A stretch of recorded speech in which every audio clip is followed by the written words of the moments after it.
Let us pray. Our Father, we thank you for your abundant blessings to our province and ourselves. We ask you to ensure to us your guidance and the will to follow it. Amen.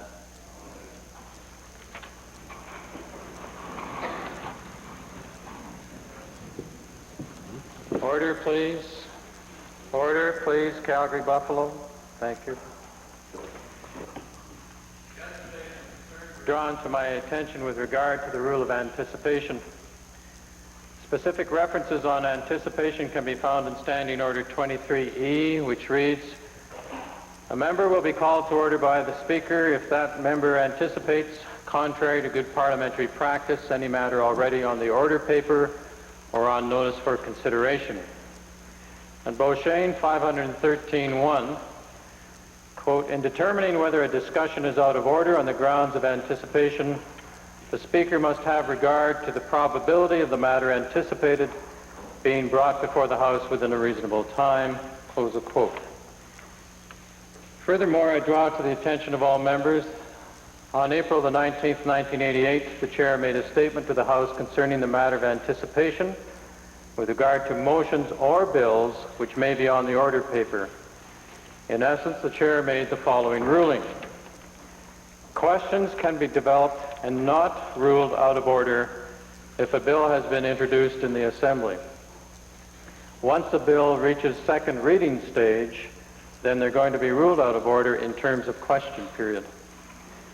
Questions developed after a bill's introduction should not be detailed and should relate to the general policy rather than a clause-by-clause examination of the bill. If this occurs in question period, these questions will be ruled out of order. Thank you, honourable members. Introduction of visitors. Mr. Speaker, it's my pleasure to introduce in your gallery today the Member of Parliament for Prince George Bulkley Valley. Mr. Brian Gardner is the Federal New Democrat forestry critic. Prince George is a forestry riding, shares a boundary with West Yellowhead and a common concern. Mr. Gardner is here to help the official opposition lobby for more federal money for forestry development in Alberta, in meetings we held this morning. Scott, in order.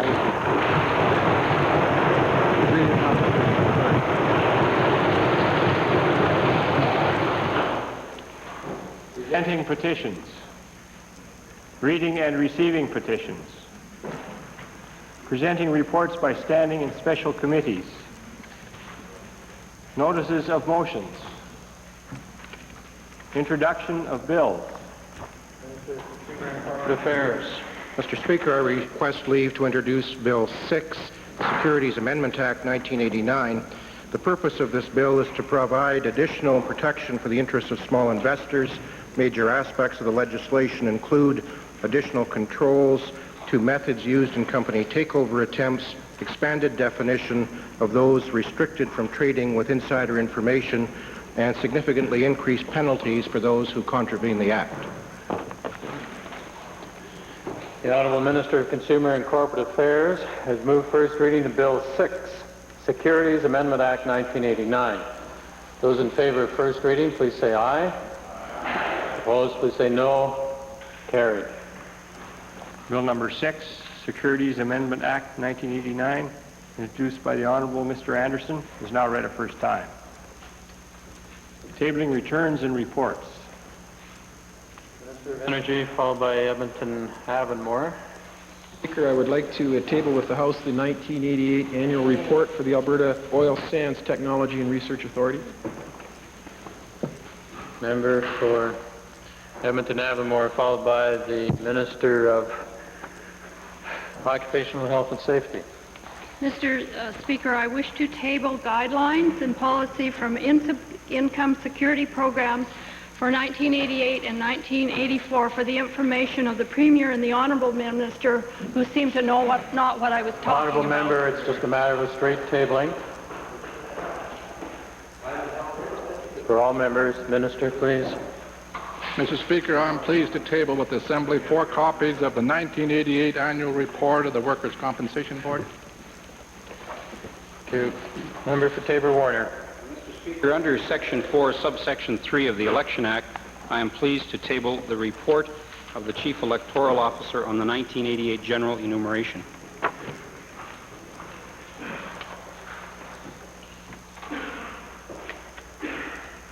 Introduction of special guests. The Honorable Attorney General. Introduce to you and through you to the Assembly 28 grade 5 and grade 6 students from the Rosebriar Community School, a school that's catchment area is shared with the Honourable Member for Wetaskiwin-Leduc. They're accompanied today with, by two teachers, Mrs. Janelle Bloom and Mrs. Pat Murray, together with parents Mrs. Switzer, Mrs. Cleland, Mrs. Hawthorne, Mr. Ingalls, Mr. and Mrs. Monahan, and Mrs. Reimer. I'd ask that they arise. They're in the members' gallery and receive the usual welcome to the Assembly.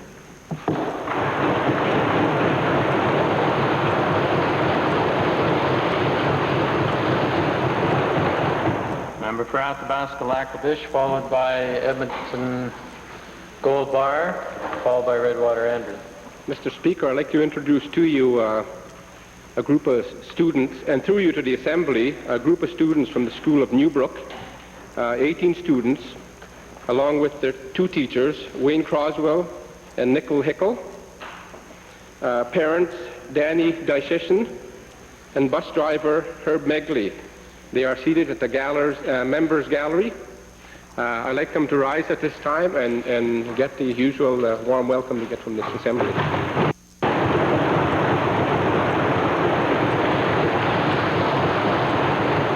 Edmonton Gold Bar.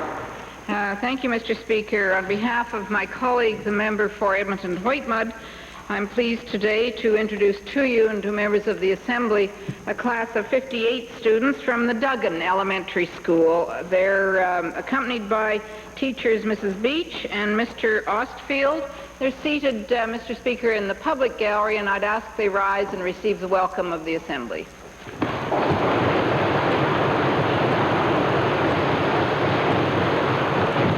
Redwater Andrews. Thank you, Mr. Speaker. It gives me a pleasure today to introduce to you and the rest of the Assembly 13 grade 5 and 6 students from the Wasetna School in the heart of the Redwater Andrew constituency, and they're accompanied by teacher Rhonda Nelson, parents Emily Ulika and Vivian Rondo, and other guests Shelley Jackson and Bob Kolcheski. They're seated in the members' gallery, and I ask they rise and receive the warm welcome of the Assembly.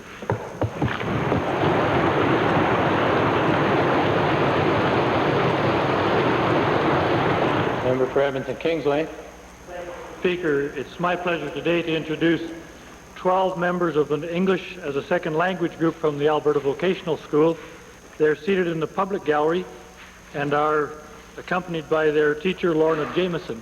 I would request that they stand and receive the warm welcome of the Assembly.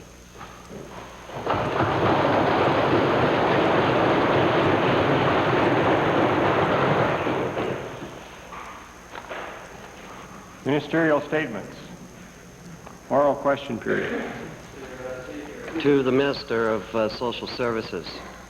Mr. Speaker, this government likes to give lip service to the family. Lots of lip service, Mr. Speaker, but some of their policies they just can't be trusted to bring in because they actually move towards the opposite. In fact, they may even lead to the breakdown of the family, Mr. Speaker. I'm talking specifically of an example of a Calgary woman on welfare who financed her education by taking student loans, highly motivated, got her degree in 2.5 years, but because she illegally took these student loans while she was on welfare, she ended up spending a year in jail, Mr. Speaker. Shame. And I think the punishment here far outweighs the crime, Mr. Speaker. The point is, this woman was put into the welfare trap. Either you stay there or you try to upgrade yourself. Right.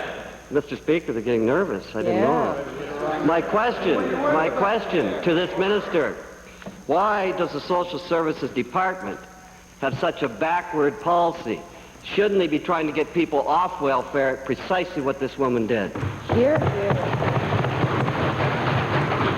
Well, Mr. Speaker, the Honourable Leader, as usual, asked a number of questions, and I would like to take the opportunity of talking about our family initiatives but I want to respond to the questions that he did raise.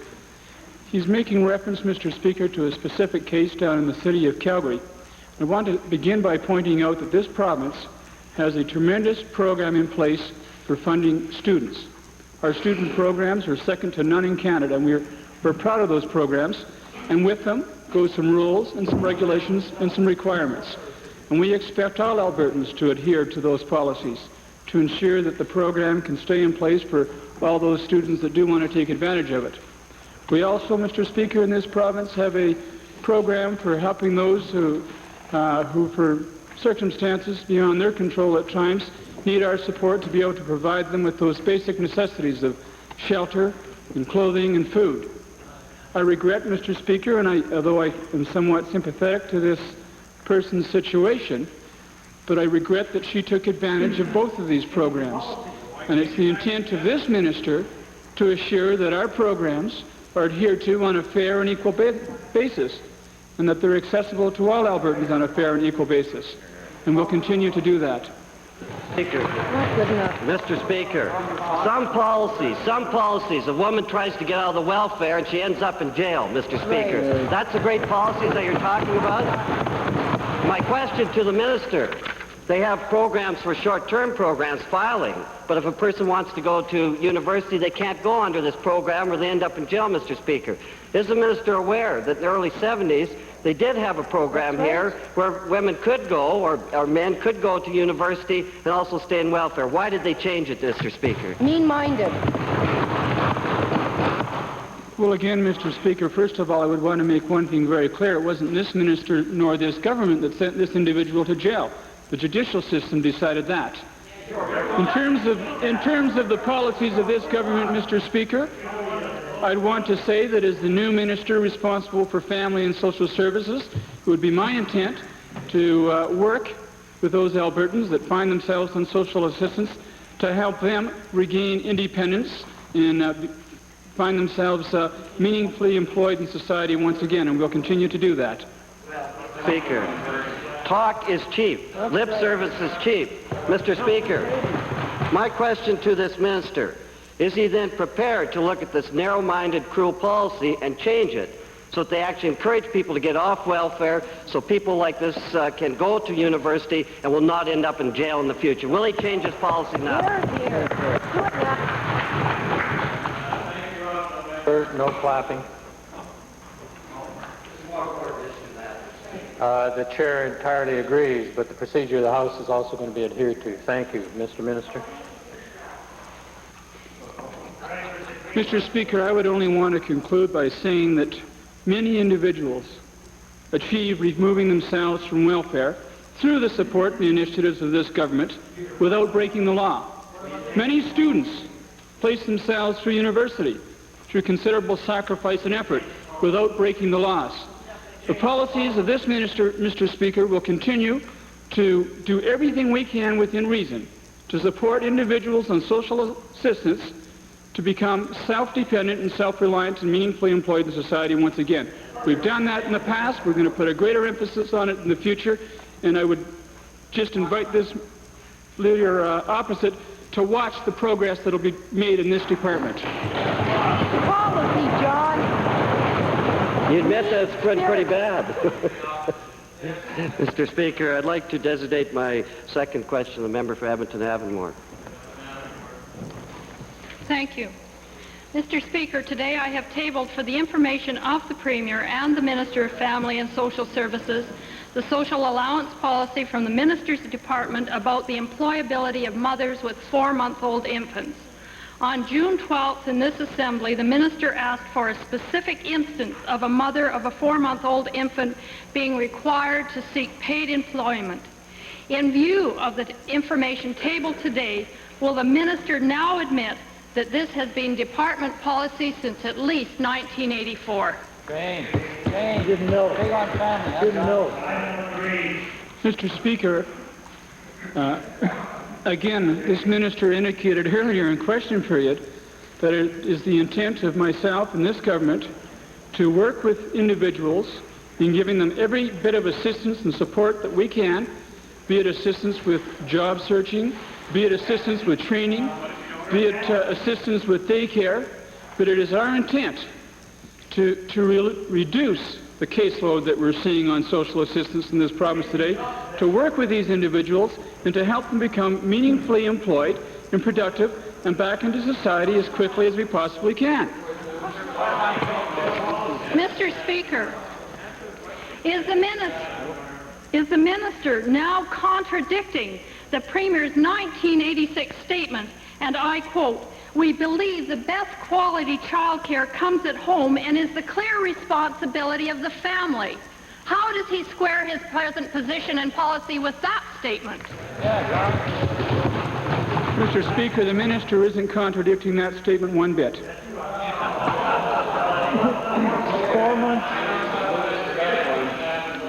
Mr. Speaker, how, then, does the minister think that a mother in the paid labor force can at the same time be providing care for her child in the home, herself? Mr. Speaker, the Premier was talking about an ideal situation. And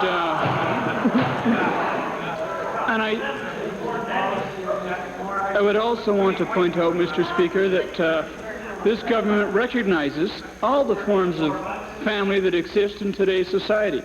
And again, both the Honourable Leader and the member for Avonmore have talked about our lack of commitment to the family. And I just welcome the opportunity about talking about this government's commitment to the family. Honourable member, the chair is very much aware that talk is cheap, having to listen to some things that transpire from time to time in terms of my whole life. Perhaps you would keep quiet long enough so that the chair could hear the minister. Thank you. Mr. Speaker, because I do want to talk about some of the recent initiatives of this government as it relates to the family.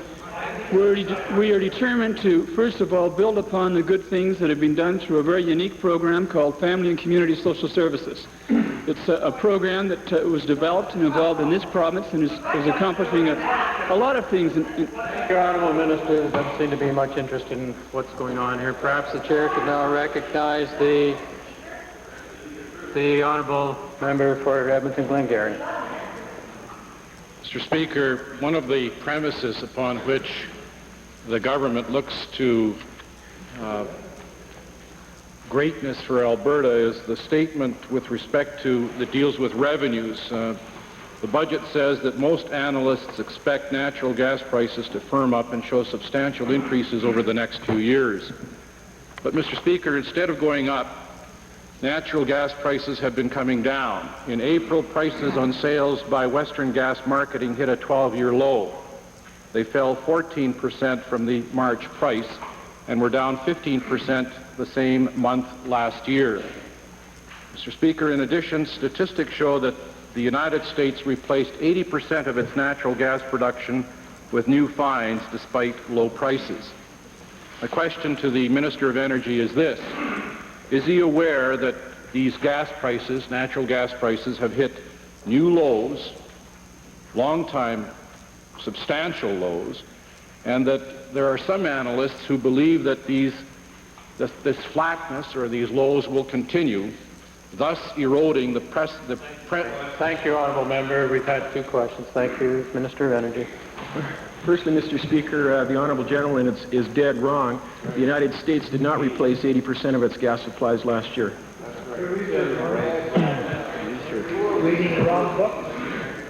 Perhaps the Honourable Minister didn't hear my question. The reports are clear that gas prices have fallen. What is his advice to his government, to his colleagues, to keep, when we're basing financial revenue on this brittle foundation? What's his advice? What's his contingency plan? Prayer.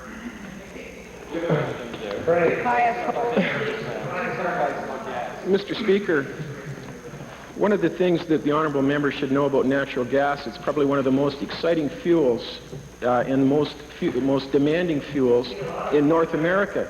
And as a matter of fact, in a discussion I had yesterday with the president of Western Gas Marketing, he told me that one single initiative, that is President Bush's announcement on eliminating SO2 emissions, could result in a demand in the United States for an additional 1 trillion cubic feet of natural gas.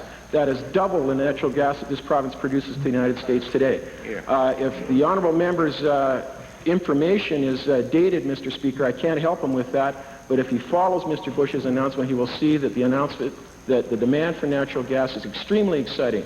I should say, too, Mr. Speaker, on this particular issue, I had the opportunity to meet with the chairman of the New York Power Authority, who's responsible for 30% of New York State's power. He told me that because of environmental pressures in his state, he will be looking for an additional 20 to 25 billion cubic feet a year of natural gas. The demand is very high. It's moving very quickly, Mr. Speaker. We're simply constricted by pipeline capacity. Thank you. Supplementary, final. Mr. Speaker, I'm sure that the Honorable Provincial Treasurer has started to increase his praying. What happens if we don't meet the projections? What happens if it isn't flat or substantial increases? What's your game plan to make sure that we don't continue rising in deficit? Thank you. Hypothetical.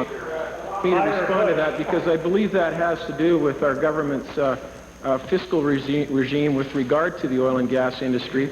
We announced, my former colleague, the Minister of Energy, Dr. Neil Weber, announced in October 1988 that we would be moving to a price-sensitive Alberta royalty tax credit program. That royalty tax credit program will be much more sensitive to lower prices and will have a leaner regime and higher prices. Right now, it is not price sensitive, and our game plan, if he's asking our game plan, Mr. Speaker, that's the game plan, and it's highly supported in the industry today. Athabasca Lac-La-Biche, followed by Edmonton Calder, then Calgary Buffalo. Mr. Speaker, my question is directed to the Honourable Minister of Environment. As the Minister is well aware, my constituency boasts the highest rate of welfare in the province of Alberta. I have pockets in my community. Some of the communities within my constituency face an unemployment rate of 60 to 80%. Some of my communities within the constituency are losing a high percentage of our population due to unemployment and poverty. My question to the Honourable Minister is, the environmental assessment process that's presently underway in relation to Alberta Pacific Industries, can he assure me or assure this Assembly that this process will be completed within the timelines so we can keep that industry in that constituency?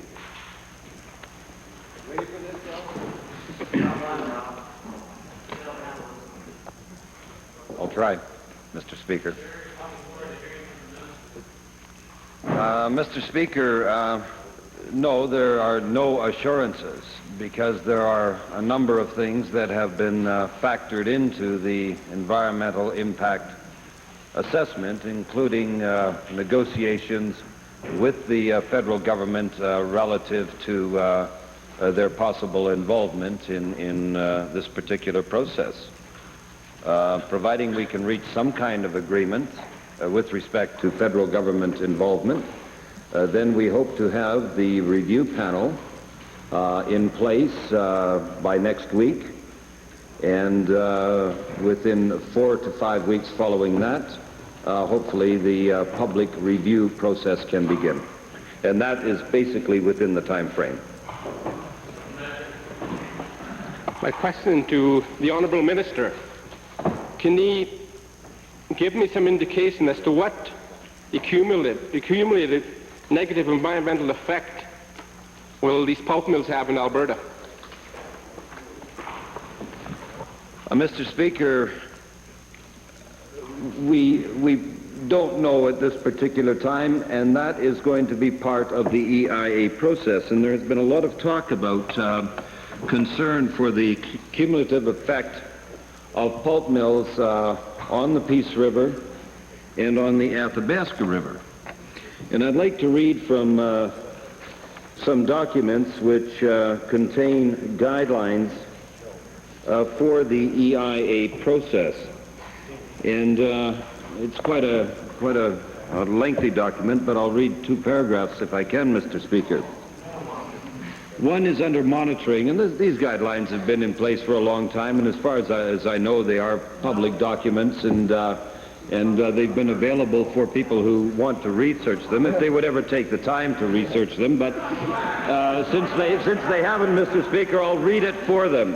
Where the density of development requires such as in the Athabasca River, and that's used as an example, individual licenses to operate will stipulate the formation of larger cooperative industry programs to ensure that the potential cumulative effect of pulp mill development are monitored effectively.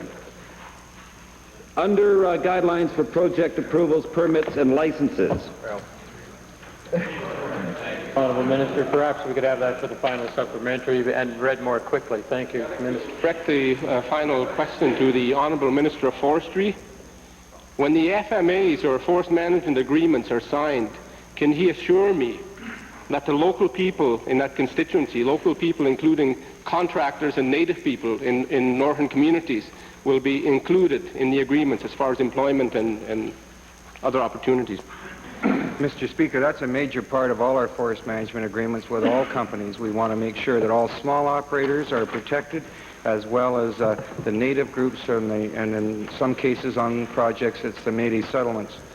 Also, we want to make absolutely sure that there's that opportunity, not just once, but over the course of the life of the project, to have that input and that opportunity to participate.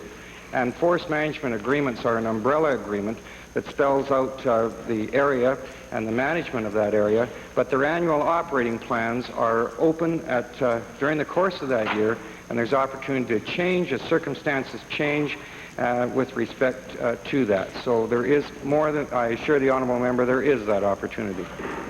Edmonton Calder, followed by Calgary Buffalo. Thank you, Mr. Speaker. My questions are to the Minister of Family and Social Services. Mr. Speaker, we've heard over and over again how this government is supposedly committed to the family. And in the throne speech, they made a promise to assure that families remain strong. Child welfare workers play an extremely important role in strengthening the families in this province by intervening and supporting families that are in trouble. How can this government and this minister be trusted to support families when they expect social workers to provide a service to families in trouble with caseloads so high that sometimes it takes social workers 3 weeks to answer the calls? Mr. Speaker, the member opposite knows full well that this government added an additional 50 social workers last year, and that we're seeing their caseloads drop considerably as a result of that. We're also introducing other new initiatives, including computerization, differential utilization of staff, and I would want to say that we're working very closely with our caseworkers.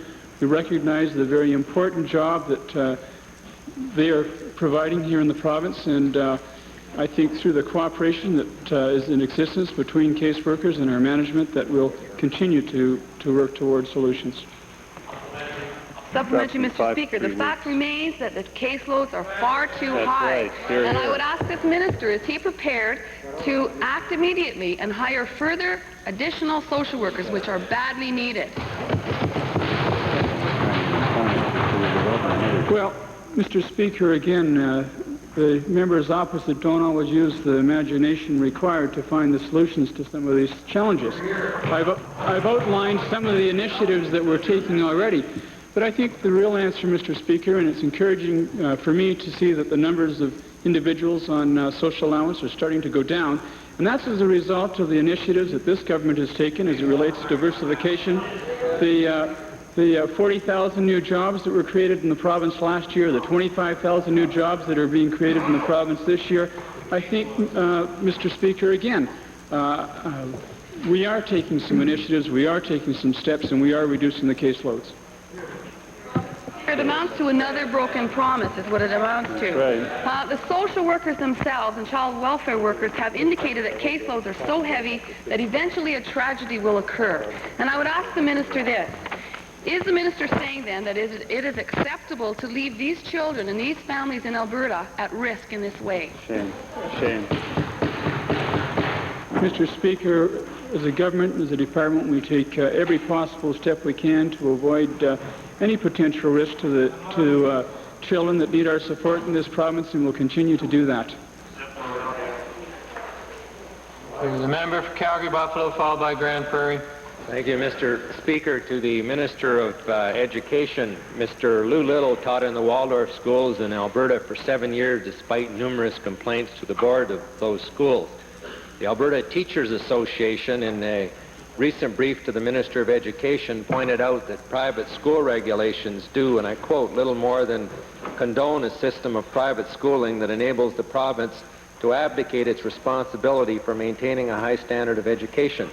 The minister is now saying it's the responsibility of parents to look after children in these schools, even though the provinces license and fund these schools. And I'm wondering now whether the minister can tell us whether he's saying that he's completely satisfied with a system in which it took 7 years to get rid of this teacher, and that there are absolutely no improvements or changes required or possible in order to improve this system. Is he completely satisfied?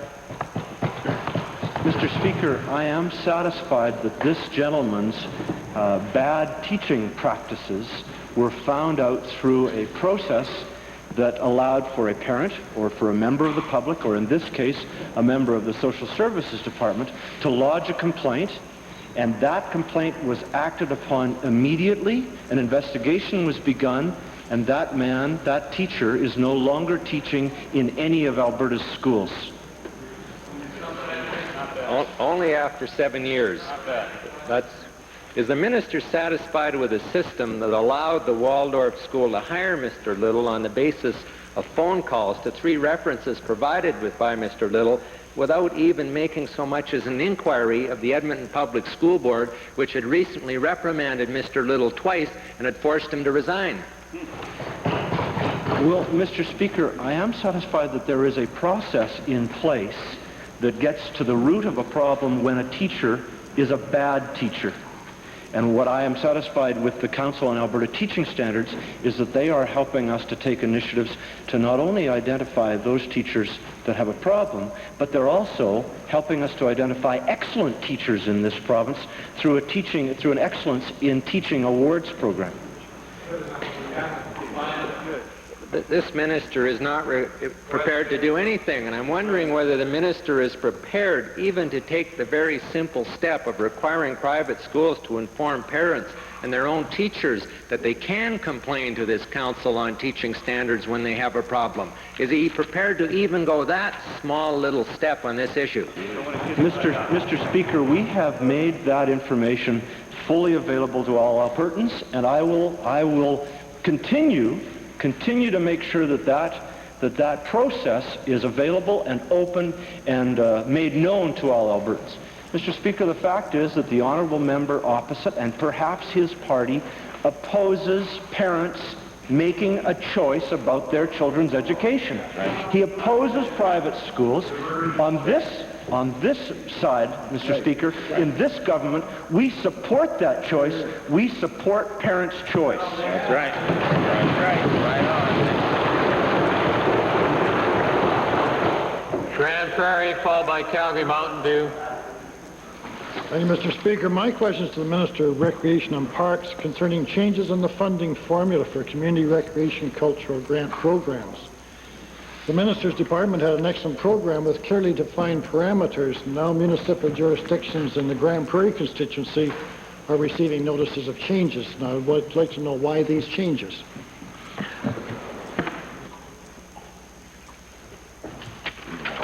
Mr. Speaker, the honourable member for Grand Prairie has really identified a very good program that we have.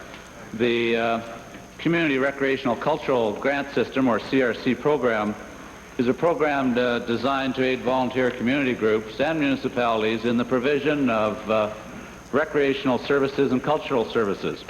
And it has some local initiative input to it. It's a per capita based grant, some $240 million set out in 1985, ongoing till this date. $163 million has been delivered, and the $240 million will be delivered. In answer to that question, during the development of our budget and fiscal management, it was necessary to look at all programs on an ongoing basis. And so a restructuring of the CRC grants took place, in which the program will be extended from its conclusion date in 1990 to 1992-93. The commitment of $240 million is there still, and it will help to phase the program over a longer period of time, aiding the communities to better adjust in their management. Mr. Speaker, the concern is that many of these municipal jurisdictions have their budgets well into control now, and they're well into their fiscal year. So why now at this time with respect to the municipal budget plans? In the preparation for the budget that came down on June the 8th, the CRC restructuring took place, and for obvious reasons it was impossible at that time to inform the municipalities before the budget came down. But immediately upon the tabling of the budget, some 400 different communities, administrators, and elected officials were informed of the program. Mr. Speaker, my final supplemental. Does the department have any other programs that would assist these municipalities through this particular time concerning these kind of activities? The Department of Recreation and Parks, of course, is in the delivery of recreational services to many areas of our communities. I think at the present time, with this program going to 1982, that they will be aided with other programs such as the Sports Council grants that come forward, those grants coming through Recreation, Parks and Wildlife Foundation. And there is, of course, $100 million into the Community Facility Enhancement Program that is being delivered up until 92 to our communities that aid in the development of their facilities. There are many, many other programs, Mr. Speaker, that I could add to this, such as the municipal recreation tourism areas, cultural supports in libraries and museums. But I'm sure that we can get into this during the estimates of recreation and parks in more detail. Member for Calgary Mountain View, followed by Edmonton Meadowlark, then Innisfil. Thank you, Mr. Speaker. The Department of Tourism gave $100,000 in April and May of this year, I understand, to the Royal Bank of Canada in order to cover expenses of the organizers of a now defunct chess tournament in Calgary. One of the people associated with the organizers of this event was the minister's brother. To the Minister of Tourism, Mr. Speaker, will he inform the House, did he attend a social function where he discussed the project with the proponents and that his brother was also in attendance? Mr. Speaker, the preamble of the member opposite is very definitely wrong. When the contract was signed back in October of last year, a payment was made shortly thereafter to Global Chess. A second payment was made on May 3rd after much discussion with the city and the local sponsor, the Alberta Travelers, Commercial Travelers, and the two payments were that far apart and they were not made, as the member stated. Very definitely, as I stated earlier, at no time, and as my deputy has clearly stated, the inference to my brother being involved, he was not involved in any part and parcel of the process. And yes, I do meet with my family and at a social with many others in around this project about the Global Chess was talked about in how good it could be for a community of Calgary. And so the answer to his last part of his question is yes. Yes. Finally, yes. Thank you, Mr. Speaker. How does the minister then reconcile what seems to be an obvious contradiction, that he was aware of his brother's involvement, and that statement that he referred to made in this House last Thursday, that at no time was his brother involved with reference to the grant or the grant application? He answered his own question, Mr. Speaker, when he's asking. Very definitely, the only involvement that I had was one meeting when Global Chess came forward. And I think for the record, Mr. Speaker, we should put it on the record that the department entered into this project with due care and diligence and with sound strategic intentions for tourism in the province. Global Chess Group, Inc., had successfully organized the 1988 Chess Festival in St. John's, New Brunswick. The economic benefits of that festival were estimated over $10 million to New Brunswick. When the city of Calgary got involved with Global Chess in July of last year, they then approached us in August, and as I said it earlier, in October, after studying the project, our staff in early October entered into a contract, not a grant, a contract to participate in the function. And by the way, Mr. Speaker, the social function that I was involved with that you refer to was in December. Mr. Speaker, is it the case that the minister was aware of his brother's involvement in this project when approvals of money and advances of money for this project were made? Was he aware of his brother's involvement when those advances were made?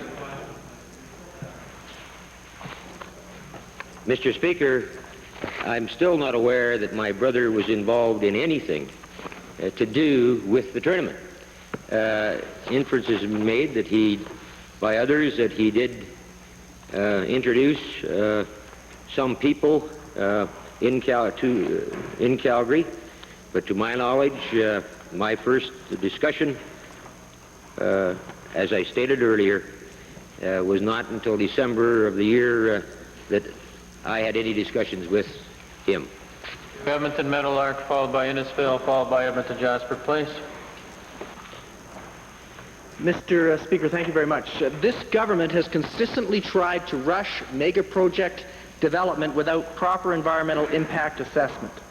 Not only have they neglected environmental concerns, but now, with the uncertainty created by federal government intervention, they have even placed business in an untenable, impossible predicament.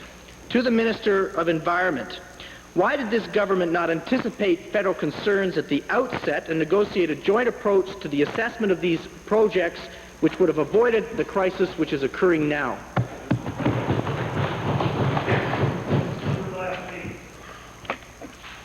Well, Mr. Speaker, the Honourable Minister for Meadowlark taking the time to... Member, not minister. Member, I'm sorry. Hopefully you'll never be a minister. An undeserved promotion, for sure.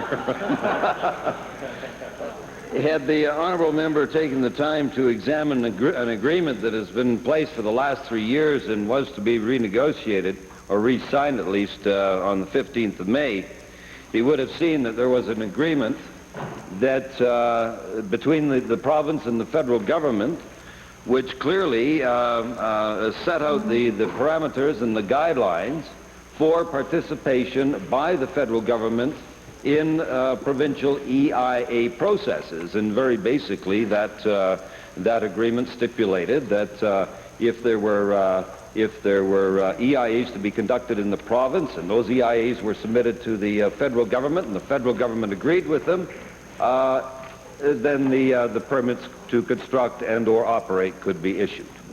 That agreement was in place. As a result of the Rafferty-Alameda decision in Saskatchewan, the government was prompted to take another look at the process.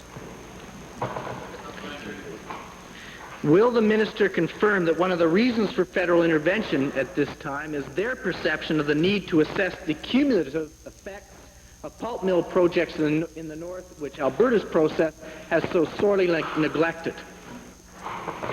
Well, to answer the last part of the so-called question first,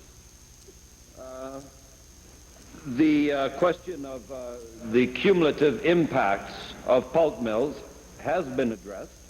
I alluded to it in answer to the question put by the honourable member for Athabasca-Lac-La-Biche, and I would like to add to that answer now, because I didn't get to the second part of my quote.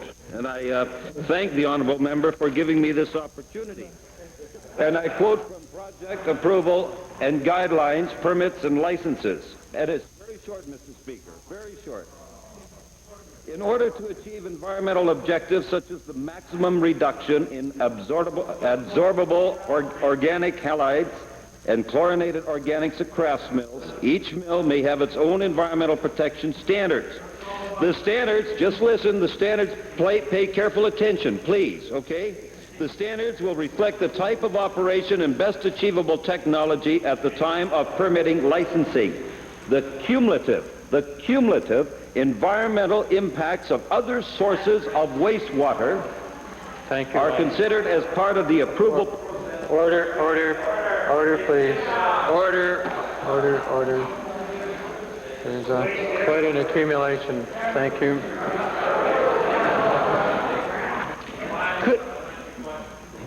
Could the minister, in light of that tirade, then indicate why it is that federal officials have stated very explicitly that one of their concerns with our environmental impact assessment process is that it hasn't considered cumulative effects? And will he admit here and now that their intervention is a categorical indication of the inadequacy of our environmental impact assessment process? First of all, Mr. Speaker, the federal government has not intervened. We are negotiating now with the federal government relative to their cooperative participation in the process. Relative to their cooperative participation in the process. And that, of course, Mr. Speaker, relates to the to those areas of jurisdiction over which the federal government thinks it might have some control. And we're willing to participate with the federal government in the citizens' review process because we want to make sure that whatever evolves is done through a fair process, and that if deficiencies are identified through this process, they will be addressed. Thank you. Followed by Edmonton Jasper Place. Innisfail. Thank you, Mr. Speaker. In coming from an area where there's not many, there's no forest, there's still some concern in my riding with the number of pulp mills coming into production in the next little while, proposed. The question I'd like to ask the Minister of Forestry is, what percentage do these projects would be cutting down in our forestry industry? Mr. Speaker, it's a very small percentage of the total area. In a forest management agreement area, for example, the Athabasca project, there would be less than 1% per year that would actually be cut. There are areas that will never ever be cut in those areas. That is, there are parks, there are ecological reserves, there's sensitive wildlife habitat, and a wide variety of those that will never be cut, but less than 1%. And over the course, Mr. Speaker, when all of the projects are up in full operation, all of the projects, there will be the equivalent of about 150,000 acres a year. And to draw some comparison, in 1981 we had one forest fire in Alberta that destroyed over 1 million acres, so in a 10-day period. So the amount of that will be cut in any one year would be very small. Yes, Mr. Speaker. Is there any requirements or is there any plans for requirement for replacement of these trees? Absolutely, Mr. Speaker. Contrary to what has been suggested by the opposition, the reforestation practices in Alberta are recognized not only in Canada but in North America certainly as being among the best in the world. And we have a very stringent requirement to make sure that the reforestation practices that are practiced in each of our areas are excellent. And in fact, I'm looking at the moment of ways to enhance and even improve that further to make Alberta standards, without a doubt, the best in the world.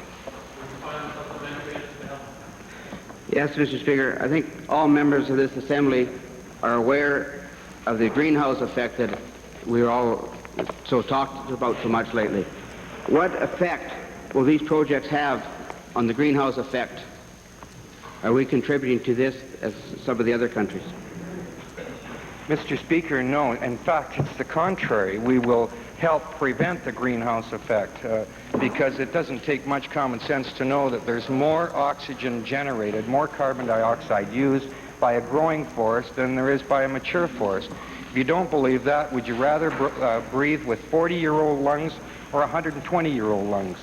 I'll settle for what I've got. Edmonton Jasper Place, followed by Calgary McKnight. Thank you, Mr. Speaker. The Alberta government applied for and received a federal permit to construct a dam on the Old Man River under the Navigable Waters Protection Act. Today in court, the government's lawyers showed up and announced the Alberta government has unapplied for that permit, if you can believe that.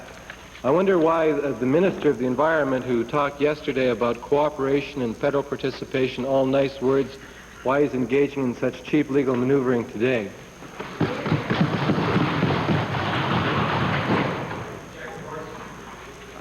Mr. Speaker, I really haven't been briefed on that matter, and I will have to take it under notice if the honourable member will give me some time, and I'll try and get him an answer tomorrow. The supplementary not asking of a legal nature, though. I'd like to know, the minister is apparently not informed. He's apparently lost a power struggle within the government. I wonder how he can remain a part of a government that puts the protection of its jurisdiction ahead of protecting the environment through measures like this. Well, Mr. Speaker, again, this involves a court action apparently that took place today. I don't have the details. I haven't been briefed on the matter. I would be more than happy to take it under notice, and I would be more than happy to provide the honourable member with an answer. And unfortunately, last weekend, Mr. Speaker, I couldn't be in the midst of 8,000 to 15,000 people soaking up the sunshine and listening to music because I was up in Prosperity, Alberta, talking to the real people with real problems.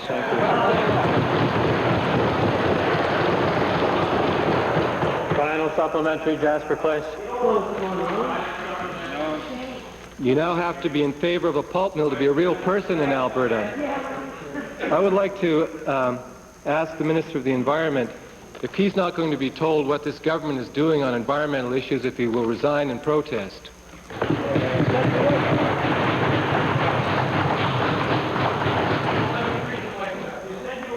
Mr. Speaker, I just got the job. I hope to keep it for some time. Thank you.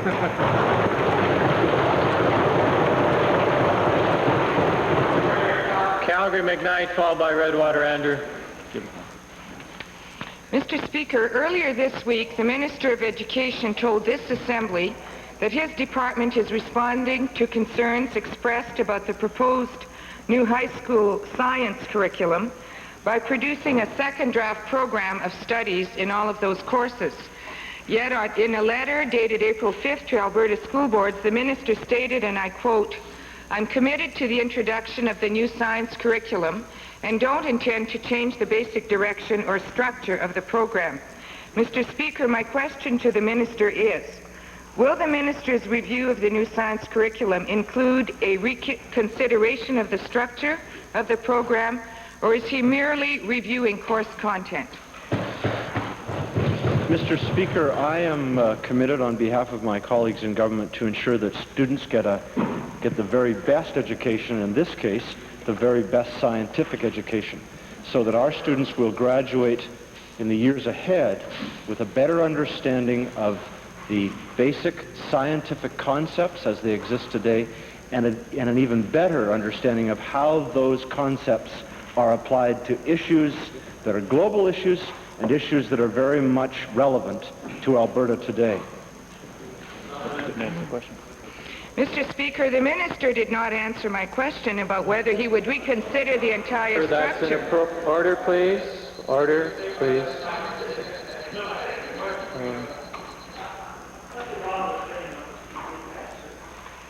It's inappropriate under Beauchesne to make comment of such nature, but time for question period has expired. May we have unanimous consent to complete this series of questions?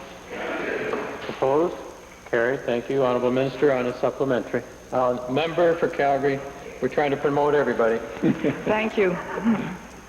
Mr. Speaker, will the Minister of Education give consideration to a compromise alternative which would address the majority of concerns expressed by Alberta science teachers and allow Alberta students an option of taking either the General Science 10 course or the individualized special courses in grade 10, such as physics, chemistry, biology 10, rather than denying the students the option of... Thank you, honourable member. Let's get with it. Mr. Speaker, I appreciate the honourable member's suggestion. I am going to wait until we have received all of the suggestions as a result of the first draft of the curriculum that was distributed in January of this year. And once we have finished the review of those suggestions, a second draft will be distributed. And as I said to the honourable members of the Assembly on Tuesday, we will continue to do it until we have it right. Final supplementary, Calgary McKnight. Mr. Speaker, will the minister indicate to this Assembly whether there is a subtle attempt to channel students away from specific science courses and into the general program of study